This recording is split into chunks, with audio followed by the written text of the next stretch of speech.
Hello everyone, welcome back to the channel. We are back again vlog style because I still can't afford a tripod. So yeah, I know it's been a while since my last upload, but you know what? Here we are back and we're gonna get it done. We have the 86 sitting pretty right there. We're gonna go ahead and get a Perrin cold air intake installed. Oh, I gotta get it unboxed first. We're gonna unbox it, get it installed for you guys. Let's get right into it. All right, so before we get into the unboxing, I just want to say a huge thank you to Dane from Import Image Racing for helping out a small creator like me so I can get this out for you guys and film and install it. So again, this thing opened up right here. Look at a bunch of packaging material, as you do. Get that out of the way. And right here, you'll see the Perrin air filter right there. That's gonna replace the OEM one, and it's gonna sit inside of the bumper, somewhere like right here. Yeah, put this to the side. You see, this is I chose to get it in red to match the kind of like red and blue theme that I'm going with inside the engine bay. It's gonna be red and then blues on the paint, obviously. So that should match up pretty good. And looking elsewhere here in the box, oh, look at that. You get a free Perrin plate frame. That's super helpful. Nice, awesome. All right, and some more packaging material. That's it. So basically, this Perrin air intake is gonna swap this box and the little intake channel funnel that goes in right there. So basically, to get access to that, you are gonna have to take off the front bumper of the car. So basically, just to do that, it's really not that difficult. You're just looking at taking out. You're gonna find like a row of these tiny clips right along the front here. You're gonna take all these off, and then that'll pull off the little trim piece that's right here. And then you're gonna have a few bolts right here. You got a couple clips right here. You take all those off, you're gonna get off this metal bracket that's down here.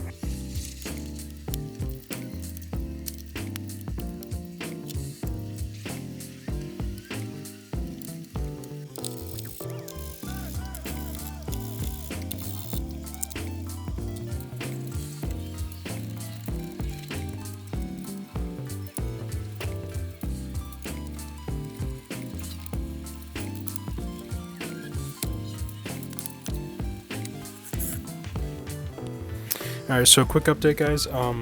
The clips that are under here were an absolute pain, and I don't even remember if I filmed it or not, but I literally spent like 20 minutes just trying to pry this crap out of here. But we finally got it out, and hopefully now we should be able to take off the front bumper.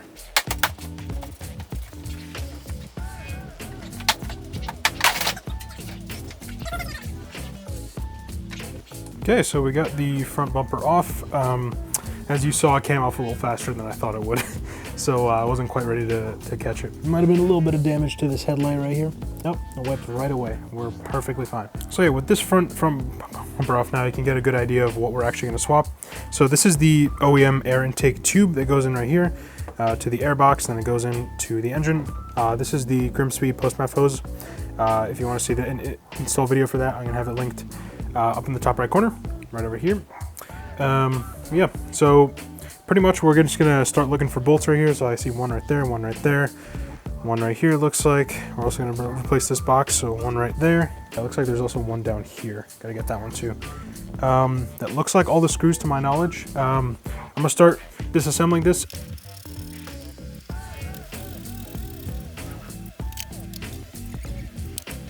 So just a quick pause right here just to acknowledge yet another Subaru logo on this supposed Toyota car. There's a lot of Subaru logos on this Toyota car.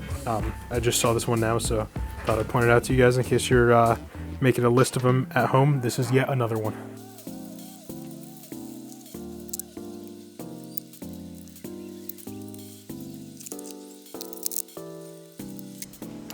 Okay, so quite a bit has happened since the last time I checked in. So pretty much what ended up happening is I took off the bar that sits right here. It's actually sitting right there. I took this off, and this bar is, I believe, welded to that piece, so I had to take off that piece. It basically just connects down here. I don't know if you can see it. There's two bolts that sit like right here. I just took those out to get that bottom piece out. You can actually see the holes right there. So there were two bolts sitting right there. I took those out. I removed the hood latch. I just put that off to the side right here. It had 3 bolts. One was right, nope, focus. One was right here, one was up here, one was up there. They're pretty easy to spot. But yeah, so there are also these lines are obviously connected to the bar that I just unclipped Basically all this is because when I was trying to get the new intake in, right, I realized that the opening I had was not big enough, and then I looked at the intake right here, and I noticed that it has a little indentation right here, which obviously that indentation is obviously meant to sit right underneath that metal bar that was sitting right here. So basically, I realized that they probably want you to take off all this stuff to actually fit this intake in. I don't know if you need to take off everything that I took off, but I'll walk you through it just in case. Pretty much the bar that's on top right here just has 2 screws on each side, one right there, one right there, each side right there. Each of these lines has these little clips that are kind of look like this. If you can focus, yeah, they kind of look like this. They're scattered around. You just kind of pinch them in and they come out. This is a new car, so they're not really worn out at all, and they're pretty easy to pinch. So then you just undo the three bolts from the hood latch, and the 2 bolts that are down here. You can pull off this entire piece. And that, believe it or not, opens up a lot of room. And also gives you a great opportunity to see all of the belt work on this engine. Pretty cool. Yeah. So what I'm going to do now is I'm going to go ahead and try and line up the new air intake, and we'll see how it goes. You do need to transfer over your OEM MAF sensor. So OEM intake box right here. This is what it looks like from the front. You can see right here. So you want to transfer over the MAF sensor that sits right here. So it's literally just got 2 screws, one right there, one right there. And on the new one, you're literally just going to screw it into these 2 spots with the exact same screws.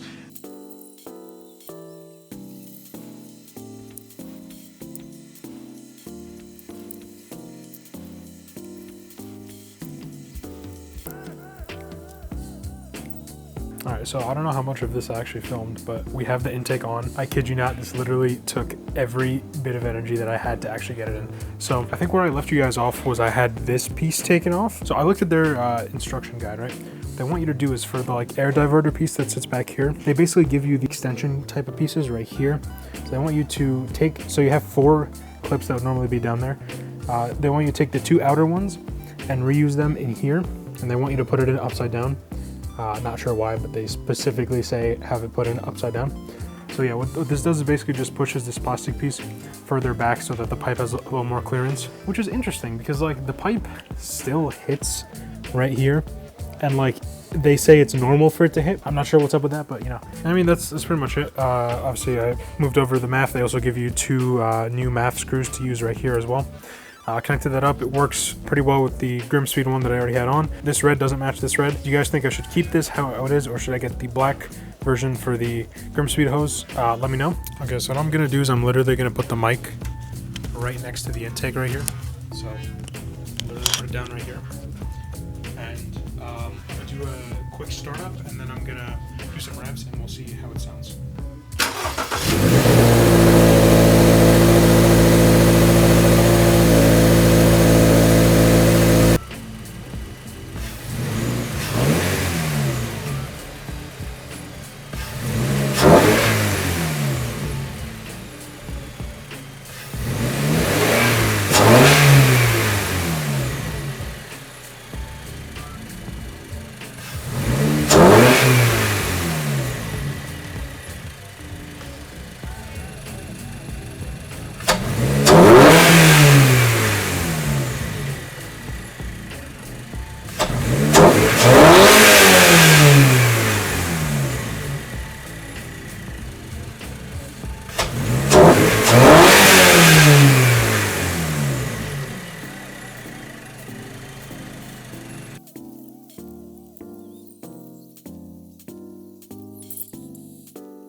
Alright, so here we are. It's a few hours later. We got the cold air intake fully installed, as you can see right there. It's hooked up to the Grimspeed post-MAF hose currently. Honestly, the most significant thing that I have noticed after installing this is just how much space you have in this engine bay that just is not used up.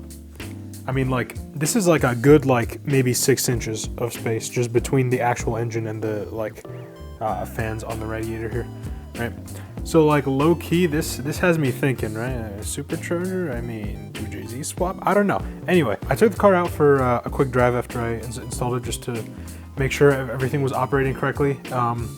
Thing drove pretty good. I don't have any lights on the dashboard, so that's pretty good. You can see the MAF, so it's exactly where it did before. It's just currently on the new cold air intake. So if you guys want to see like an extra video with my full impressions and what I think of this cold air intake specifically, let me know and I can make that. But for now, I'd say it's like pretty good. I feel like these reds match close enough to the point where like it wouldn't be that much of a problem. But honestly, if you guys think that this is truly just abhorrent and like atrocious, let me know and I will replace this one with a black hose, or maybe I'm going to try to color match it. I don't know. So that's pretty much it. Thank you for tuning in. Thank you for watching. Be sure to hit that like button and subscribe. I'll see you all in the next one. Peace.